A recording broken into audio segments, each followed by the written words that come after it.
Hey everyone, Wanderbots here, and welcome to Let's Play Red Faction Armageddon. Now, I'll admit before we get too far into this, we've actually played this before. This is the third time I've tried recording this, and the second time Chelle has, because I screwed up the audio. Yay! So we'll talk about this after the intro cutscene. Fortunately, it was only the first, Hour and a half? Yeah. That's like a quarter of the game, maybe. I don't know. We'll see. We're going casual because be a quarter of a game. I want to melee enemies. We're going casual. Yeah. Oh.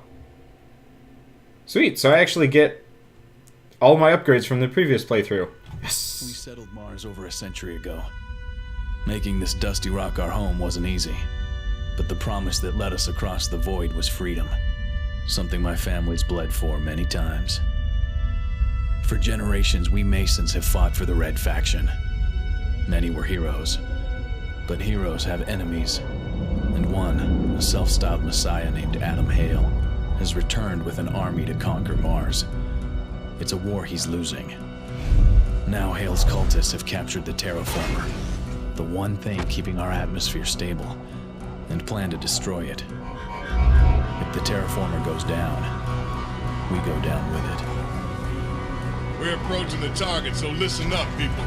Intel confirms that Marauder cultists led by Hell himself have overrun the terraform. Red Faction Command speculates that Adam Hale is planning a Pyrrhic victory. What, Sarge? In other words, Private, the cultists have gone kamikaze. See that nasty storm front ahead? Hale's already monkey wrenched one of the atmosphere generators. Yeah, and what's a monkey wrench? It's a Pyrrhic victory. You're my specialist. Darius Mason, 3rd Engineers. Mason. Should have figured you'd volunteer for this one. You better know your shit. Because once the hostiles are down, we need that damage reversed before the whole damn sky falls in. Understood, Sergeant. Remember, Adam Hell is kill on sight. Now lock and load. Conditions deteriorating. Hang on, it's gonna get rough.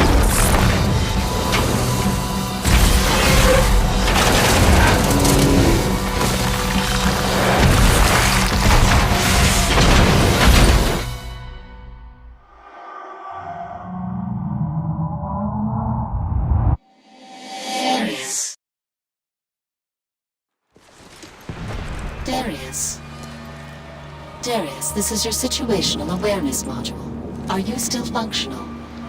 Yeah, Sam. Oh. I need to assess your vitals. Sam, this isn't the time to... Look up. Are we done, Mother? Diagnosis complete. You have a slight concussion. I'm okay, Sam. Assessing combat reflex. Please focus on the target. Once more.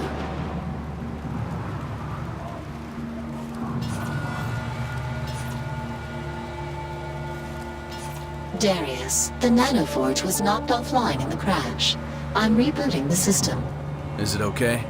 Yes, but it will take some time to restore full functionality. Keep me posted, Sam. We can't complete the mission without it. I don't suppose you can radio Alpha to pick us up. The proximity to the terraformer is interfering with my transmissions. See if there's a workaround. And that, kids, is why you wear seatbelts, especially when going on super dangerous missions around Mars with crazy psychopaths and all sorts of random stuff. So, this game's kind of interesting. It is the last Red Faction game that will probably ever be made, because... Everything's destructible? Yes, I'm going to break everything. That's why they'll make won't make another one. But yeah, so pretty much everything is destructible. I think the inner wall So you could is, technically tear down this entire building. Yeah, if I wanted to, but that would take a while. But let's switch to this thing. I think. Nope. What's to prevent you from smashing through certain levels? Are there indestructible objects? Yeah, so you can't actually destroy, say, like the ground. The ground isn't breakable, but most structures. So I can't hit the ground. In a facility? It depends. So this wall here, I probably couldn't break, but this, I can just hammer my way through it. I could use the gun, I could use the plasma rifle, which is what I use to take the thing down, and so on and so forth. That's kind of one of the features of one of the... Well, Damn, door's blocked. Knocking out the power sources should lower the shield generator. That's one of the features of the more recent, well, most recent Red Faction games, Armageddon and the one before it, which I forget the name of. But both of them featured highly destructible environments. And honestly, I think that's kind of cool. It makes them set out. Detecting movement. It is the cultists. Here we go, Sam. It really sets them apart in comparison to all of the previous Red Faction games. Well, not Red Faction games, but like shooters and everything. Oh hey, audio log. Last day in uniform tomorrow. I don't know how I feel about that. Red Faction is all I've known my whole life. But I made a promise to Marie. She worries too much. She'll be slow tomorrow, just a routine patrol around the terraformer. And then I am officially retired. Hostiles on the bridge! I need an airstrike at 08... Coming in hot! Probably. Yeah. That was probably his corpse somewhere around here. I don't know. I'm not banking on his survival. That's pretty much what I'm going with here. So there's a lot of like random salvage stuff hidden all over the place, and you can use it to level yourself up for both single player... There are enemies out there and you're just hammering away? I got better things to do than fight enemies. As in collect donuts. So one of the things you can get is, well, the salvage, but you can get it from practically everything you destroy. And you can get hit by debris. Yes, you can get hit by debris. It does hurt you, but barely. So it's not that big of a deal, one way or another. But there's a lot of debris strewn about, and like I was kind of saying, it is used in the single player and the multiplayer, with it just moving over from one playthrough to the other. So I'm actually going around pre-upgraded from the last 2 times I tried to play this game, as well as with all of my extra loot that I acquired. Now what's actually interesting is the cultists look cool. Yeah, the cultists are pretty much cooler than me. I mean, really, they're just like Venus flytrappy armored dudeskies, but... Well, also the dark red cloth, the gold, the spikes. Alright, I can't use some of my abilities yet. What the heck happened there? It's always He like interesting. died and popped up. It's always interesting how in games, ornate and awesome tends to be evil. Whereas... Yeah. I mean, I suppose it's just sort of the whole, you know, modest monk versus, you know...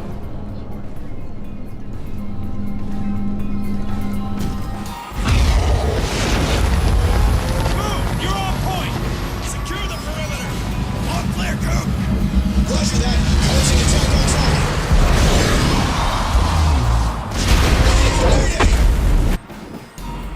Oh, shit! Alpha Company is approaching the objective. We can secure the perimeter, but we lost Mason. There's no way to repair the damage. Requesting assistance at Sector 1005. Sergeant, it's Mason. Unable to maintain radio contact. We've got to get to the terraformer.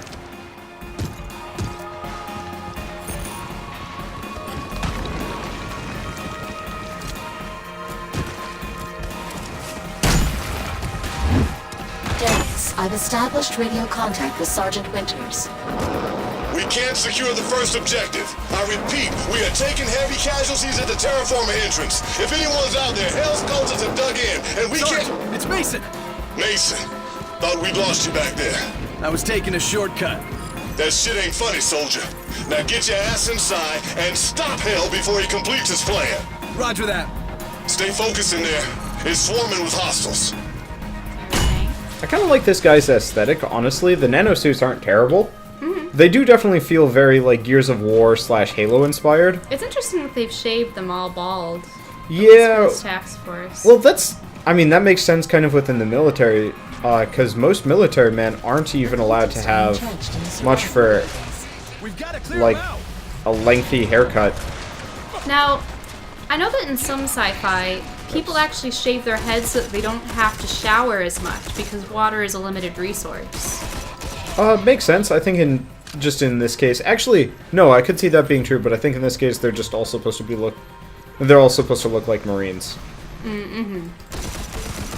But speaking of Mars, I don't know, it seems as though a lot of fiction takes place here. I suppose it's because it's the closest thing we have to a potentially, you know, a planet that we can colonize It's also someday. Yeah, it's also the next place on humanity's vacation list, more or less. You know? Yeah, isn't there some... Because we've already been to the moon, and sure, yeah, we could do a lot more shit on the moon. Actually, I should look this up, but China recently landed on the moon. Mm-hmm. I don't know what they were doing there, but whatever. But Mars is pretty much destination number 2. What is this weird blue light? Okay. Anyway, but like Mars, we're actually planning on setting up a pseudo colony on which very I soon. think is interesting, but don't you think they should have preliminary exploration before they try to establish? Well, that's a kind more of what permanent... curiosity is for, but the thing is, it takes, what, 3, 4, 5 years simply to get there? I thought it was several months. No.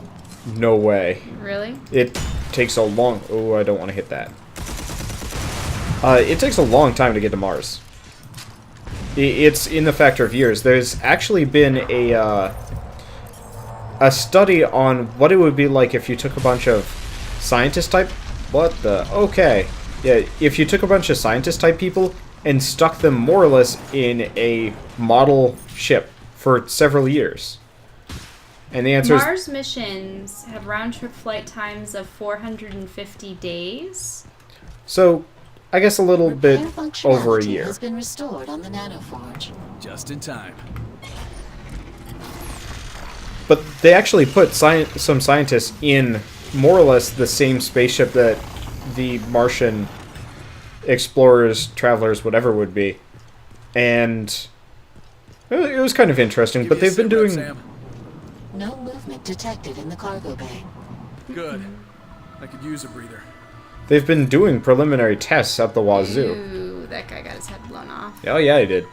The only thing they haven't done is sent people, and the thing is, I think they're hoping to have the people stay there, because it's just as hard. It's harder sending someone back, because the moon doesn't have much for an atmosphere or gravity or anything like that. But Mars has... Mars would, so they'd actually have to devise a way of carrying all the fuel there and back again, which is expensive. Enemy walker. Better to just set these people up for life, to just leave them there, more or less. That's not a plan.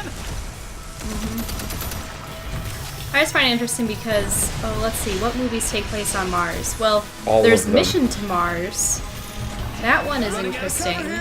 Use the nanoforge to repair the That one crate. actually deals with the rock face. You know, that one face that people thought existed on Mars' surface.